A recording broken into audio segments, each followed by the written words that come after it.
Gas ఎక్కడా కొరత లేదని చంద్రబాబు నాయుడు గారు చెప్తున్నారు, కూటమి ప్రభుత్వం చెప్తుంది. కానీ గ్యాస్ కోసము కొరత లేకుంటే ఉద్యోగాలు ఇడిచబెట్టి పని ఇడిచబెట్టి గ్యాస్ డీలర్షిప్ల దగ్గర ఏజెన్సీల దగ్గర వేల మంది క్యూలో నిలబడుతున్నారు. గ్యాస్ బుక్ చేస్తే కూడా రావడం లేదు. రెండోది హోటళ్ళ దగ్గర ఎక్కడ చూసినా బయట పొయ్యిలు పెట్టి వంటలు చేస్తున్నారు. వీళ్ళకేమో గ్యాస్ కొరత లేదనే ఉంది. కూటమి ప్రభుత్వంలో బీజేపీ భాగస్వామిగా ఉంది.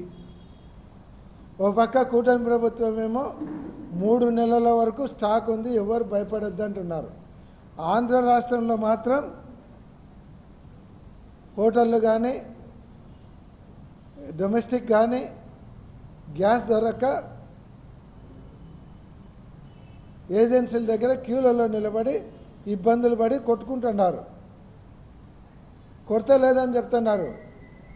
ఎక్కడ కొరత లేదు? మీ ఇళ్ళలో లేదు. లోకేష్ బాబు గారి ఇంట్లో గ్యాస్ కొరత లేదు, చంద్రబాబు నాయుడు గారి ఇంట్లో గ్యాస్ కొరత లేదు, తర్వాత మాధవ్ గారి ఇంట్లో గ్యాస్ కొరత లేదు, పవన్ కళ్యాణ్ ఇంట్లో గ్యాస్ కొరత లేదు, మంత్రుల ఇళ్ళల్లో గ్యాస్ కొరత లేదు. కాబట్టి మీకు అంతా పచ్చగా కనిపిస్తుంది గ్యాస్ కొరత లేకుండా.